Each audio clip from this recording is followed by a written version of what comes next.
Good morning, girlfriends. I don't know what it's like in your neck of the woods, but here where I'm living, March can be anything. One day it looks like spring and we're having beautiful warm temperatures. The next day there's rain and there's snow. The next day it's all gone.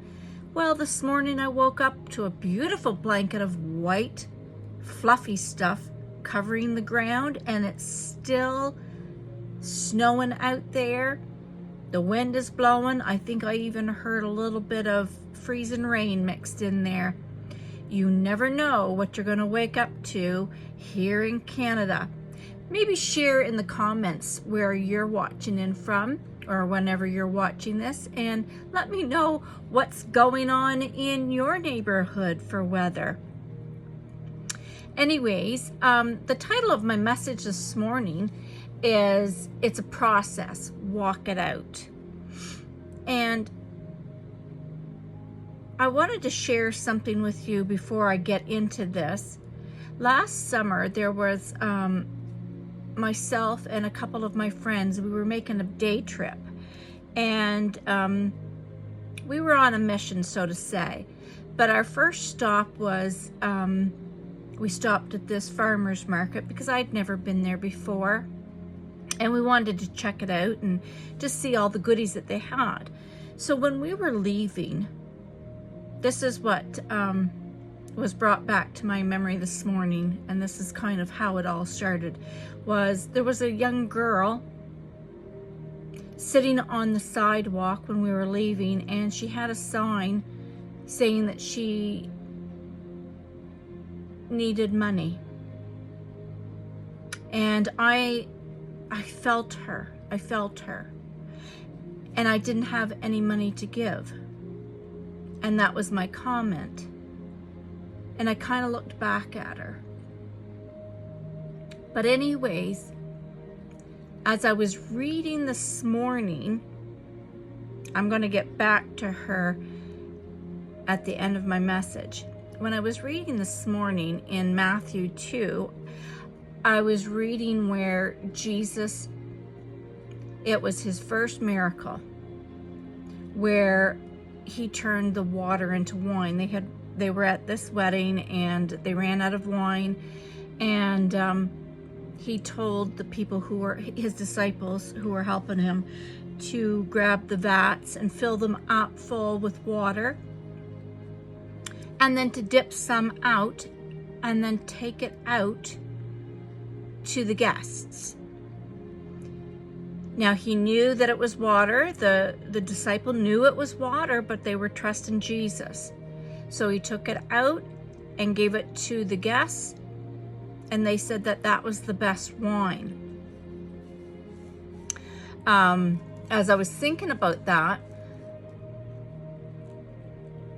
it was in the process of the disciple dipping the water out of the vat, walking it out to the guests, is where the miracle happened. It was the in-between stage, if you will.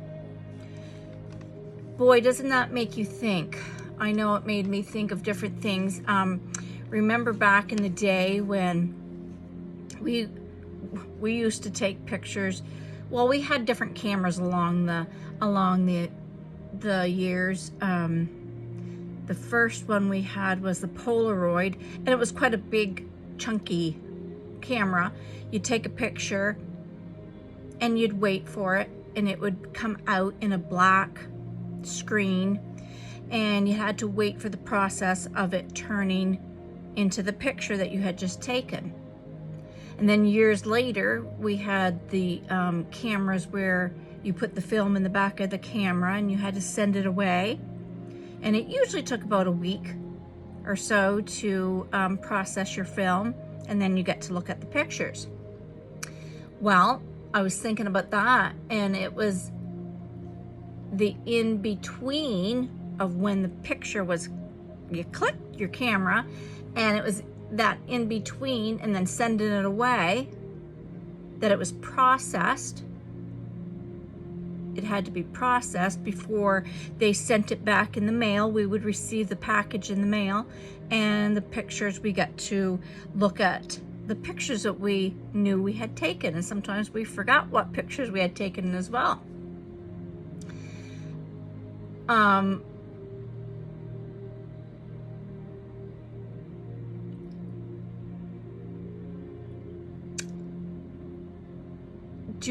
This is a little, I'm going to say it's a quote, or yeah, it's a little quote that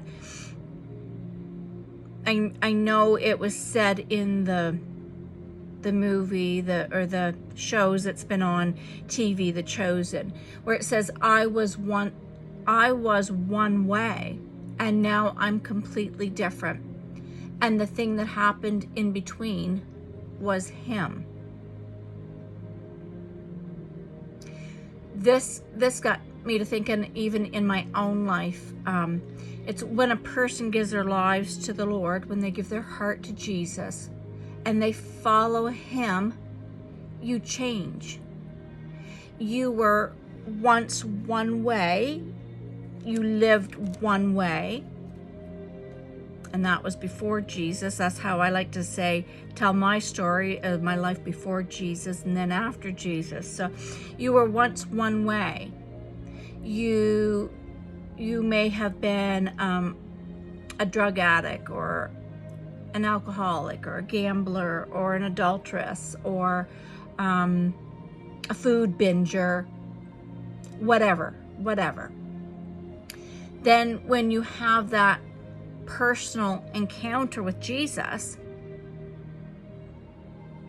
and you accept him into your heart, you change. Your life changes. Your heart changes. The way you see things, your perspective on life changes. And any of you who've ever if you've given your heart to the Lord, you know what I'm talking about. You know. I know I've shared this before, and I'll say it again, that I know when I had given my heart, rededicated my heart back to the Lord, I remember my mom saying, it was like you were one way and then you completely changed, and it was like you just zoomed right past all of us. And she shared, I don't know how you know the things that you know, but I can say that was from taking time and being with the Lord, reading his word, letting it change me from the inside out, just spending that quality time with Jesus. So that's what's important. When you apply his word by reading the word, reading the Bible every day, and applying Jesus's teaching to your own life. And when we do this, like I said, this is where we're going to look at everything different. We look at life different. We look at people different. We don't see them for who they actually are. We see them for who Jesus sees them. And even when we can be in our biggest mess, he still sees us as beautiful. He sees us as cleaned up, because he sees us over on the other side of things, if you will. So we're walking it out. We're walking that process out in our life. You become who Jesus always said that you were. Do you know what I mean? Like I said, he sees you over on the other side of things. You're not the same person anymore. You're forgiven. You're his daughter. You're beautiful. You're blessed. There's something about it. Your countenance will change when you've had an encounter with the Lord. Your face may look withdrawn. You may look sad. Or angry. If you've ever watched people, sometimes their faces look angry. They're very sad. They're going through things. But it's when you give your heart to the Lord, you seem to glow. You have that glow in your countenance. Your face changes because we've had a beautiful transformation. And that's what it is. We've had a transformation, and that's Jesus living on the inside, shining out of us.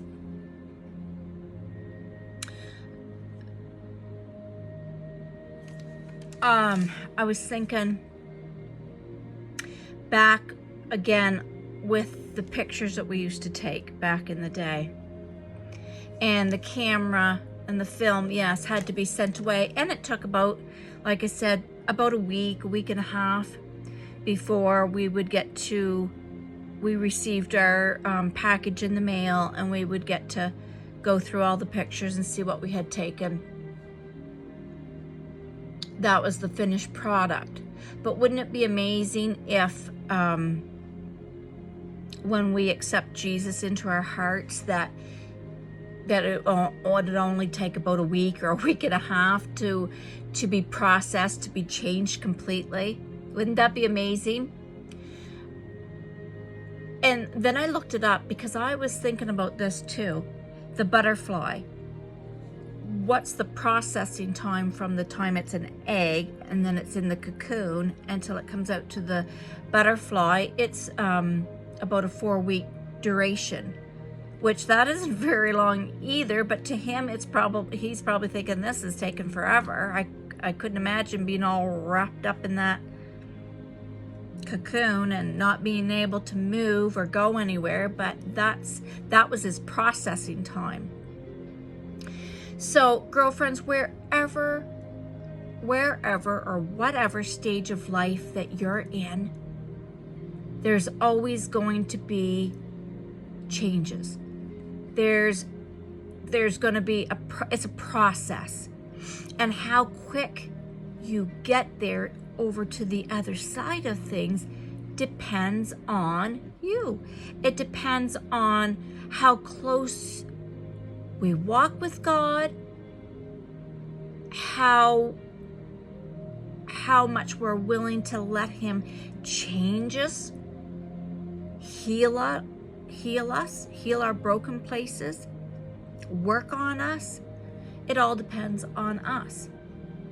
We have to walk it out. Walk it out. But I think as we're walking that out, we should enjoy the journey. Enjoy the walk. Enjoy the change. And as I said, I think about that girl. I think about that girl that day sitting on the sidewalk.